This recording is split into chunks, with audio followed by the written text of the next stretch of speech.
एक समय की बात है। महात्मा बुद्ध अपनी तपस्या में लीन थे। उन्हें तपस्या में बैठे हुए कई दिन बीत चुके थे। तभी एक शिकारी उस रास्ते से जा रहा था। उस शिकारी ने महात्मा बुद्ध को पहचान लिया। शिकारी ने महात्मा बुद्ध के बारे में बहुत बड़ाई सुनी थी, किंतु वह महात्मा बुद्ध की बड़ाई से संतुष्ट नहीं था। उसने परीक्षा लेने के लिए सोचा। शिकारी पहले तो महात्मा बुद्ध को एक छोटा सा पत्थर फेंक कर मारता है, किंतु महात्मा बुद्ध कोई प्रतिक्रिया नहीं करते हैं, क्योंकि उनका मानना था शरीर को तकलीफ होती है, आत्मा को नहीं।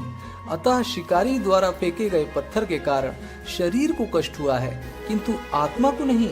शिकारी कुछ समय सोचता रहा, महात्मा बुद्ध कुछ प्रतिक्रिया करेंगे, किंतु महात्मा बुद्ध अपनी तपस्या में लीन थे। उन्होंने कोई प्रतिक्रिया नहीं की। पुनः शिकारी ने पत्थर फेंका। वह पत्थर महात्मा बुद्ध के आंखों के ऊपर लगा और उस जगह से खून बहने लगा। महात्मा बुद्ध को आभास हुआ उनके शरीर से रक्त बह रही है, किंतु वह फिर भी अपनी तपस्या से नहीं उठे। शिकारी को गुस्सा आया और उसने पुनः एक पत्थर और महात्मा बुद्ध की ओर फेंका। महात्मा बुद्ध के शरीर से अब खून अधिक बहने लगा। इतनी पीड़ा महसूस कर महात्मा बुद्ध के आंखों से आंसू निकलने लगा। शिकारी ने महात्मा बुद्ध के पास जाकर पूछा, आपको जब मैंने पत्थर मारा तो आपने कोई प्रतिक्रिया नहीं दी? महात्मा बुद्ध ने बड़े ही सरलता के साथ कहा, क्योंकि इससे मेरे शरीर को कष्ट हुआ है, मेरे मन मस्तिष्क को नहीं।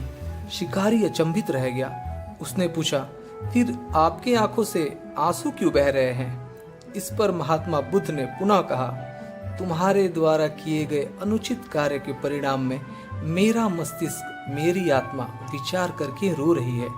तुमने इतना बड़ा पाप किया है, तुम्हें कैसी सजा मिलेगी? तुम्हारा जीवन कैसे धन्य होगा? ये सोचकर मेरा मन मस्तिष्क रोए जा रहा है। बुद्ध की बातों को सुनकर शिकारी महात्मा बुद्ध के चरणों में नतमस्तक हुआ और उनसे क्षमा याचना की। महात्मा बुद्ध क्षमाशील व्यक्ति थे।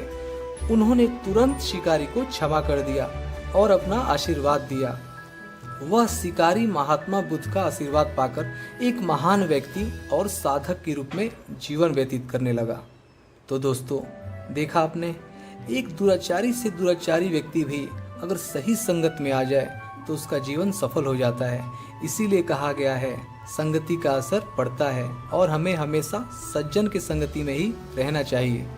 दोस्तों, अगर आपको महात्मा बुद्ध की ये प्रेरणा स्रोत कहानी अच्छी लगी हो तो हमारे चैनल को सब्सक्राइब करें। धन्यवाद।